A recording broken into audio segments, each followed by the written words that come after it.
Hello, everybody. My name is Saad Ringa, and I'm a midlife farmer. Welcome to another episode of State of the Garden, where I talk about what's happened in my garden, what is happening, and what we're planning for this square foot squared garden. All right, let's talk about what happened. So, the previous week, I worked some more on these bamboo frames that you see here. This is for supporting the plants, so we needed some plant support. As you can see, there are 4 posts, one in each corner of the beds, and then a frame on top. And what I'm doing is I will be running some crossbars right here above the rows that require support, and then put in stakes where they start by the base of the plants, running all the way up to the crossbar and attaching them right there. So I will do that for tomatoes, purple tomatillos, peppers when they get bigger, and probably eggplants, as they will require some support when they start producing some fruit. The ones that are against the edge here, they will just rest on this frame here. So we've been harvesting some of the goodness from our garden. We've been harvesting. Let's see. There's dill. You see, somebody chopped it. Yep, that would be me. There's more dill here. We've been harvesting lettuce. We have I don't know, maybe 3 different kinds of lettuce. We just threw a bunch of seeds in there together, and we're just harvesting it as it grows. We've also been harvesting kale, Swiss chard, nice, colorful. And usually we would just get the Swiss chard and kale, chop it, and saute it with some garlic and olive oil. Like last night, we added that to pierogies with some caramelized onions, and it was quite delicious. And of course, we've been harvesting quite a bit of basil. Oh, another thing we just harvested yesterday for the first time is sugar snap peas. Look at that. We have some nice pods forming here. There we go. So there's this plant here, and there's another one in the other corner. So one on the short trellis bed and one on the long trellis bed. That's how we differentiate between the two. So there are more sugar snap peas here. The beans are finally showing up. So this is a bush bean or a green bean.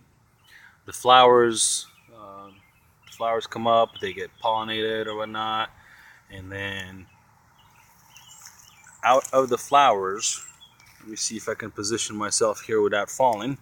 Out of the flowers, these little tiny things come out, and those are going to be green beans. There are a few that are showing on the Nepal beans as well. Let's see. That looks like something just fell. I think it was a worm. Yep, it is. It is some kind of caterpillar. I'll deal with it later, or maybe I won't if there aren't that many. As I have been seeing some predator insects, I'm trying to let nature do its job as much as possible. I will only intervene if there's an infestation. Because killing bad insects will also kill good insects.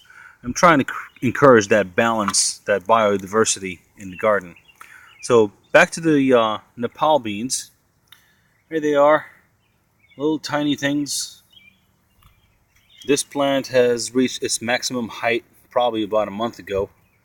And now it's finally showing signs that it is going to give me some food. Alrighty. Another type of bean that's coming up finally is the fava beans. I started worrying about this thing. It's producing these nice looking flowers, but then it looked like the flowers were just dying and, kind of like burning. But today, I noticed that there are some bean pods here. You can see one right there, another one here. So I'm excited about that. I'm excited to try some fava beans that I've grown myself. The tomato plants gave me quite a scare, and I'm still not 100% out of that scare mode about my tomatoes. As you can see here, the leaves are curling up. Some of them showed some wilt and some leaves that were discolored, especially the bottom ones. And I'll show you here the prime example, or actually the worst. The worst case, I removed a lot of leaves out of this one, but the plant seems to be alive. I hope it's not a virus. I'm thinking it was more of a stress due to heat and too much water, and then just dry conditions.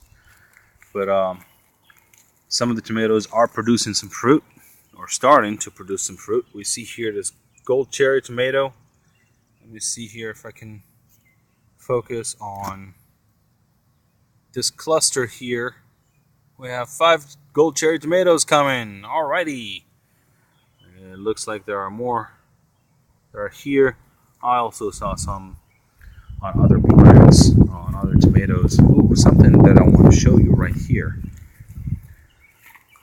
If I can focus on it.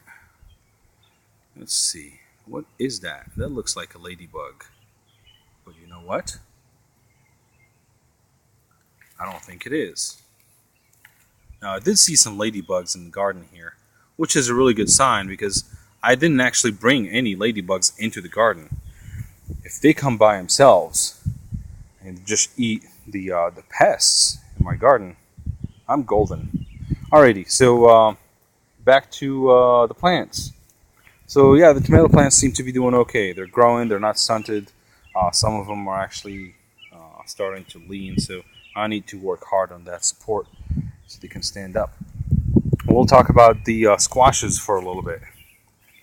Zucchini plant looking healthy. And if we look inside, we see that there's 1 zucchini there, 2 zucchini there. So 2 zucchinis coming up. Now the problem is, those are both female flowers, meaning there's the flower and the fruit under it, the zucchini in this case. But for those zucchinis to grow, there needs to be a male flower and pollinate it. I do see some male flowers that are coming. I hope they show up on time for the bees to do their job, or for me to just pollinate manually. Like this one here, there is one, a female flower. It's not open now. They normally open early in the morning. This is later in the afternoon, but it looked really nice, and I can tell that it has that it's a female flower because it has a fruit coming under it. But there are no male flowers yet on this plant, so there needs to be a male flower for it to pollinate and grow. We'll move on to the patty pan, my favorite. And let's see here. There it is. There is a female patty pan, and it looks like we have enough male flowers for it to be pollinated. There's a male flower right there. If you look under it, there is no fruit. Another squash here is getting huge. This is a vine type squash. I pretty much just said, okay, you know what? We'll go ahead and plant them and deal with them later. Now they are invading my yard. I'm probably going to have them run up those stakes just like the tomatoes and so forth. Or I'll just let them go in my yard and make sure that I don't step on them or my kids, go jump on them. Or another squash here. The eggplants are looking good. No fruit yet, but they are growing. The peppers, while still short, they're looking good. They are showing signs of growth. So overall, state of the garden is great. Well, I think this does it for this week's update. I hope you enjoyed this episode. If you have any questions or comments, please let me know. I'd be glad to hear from you. I would be happy, actually, to hear from you. So, until next time, take care.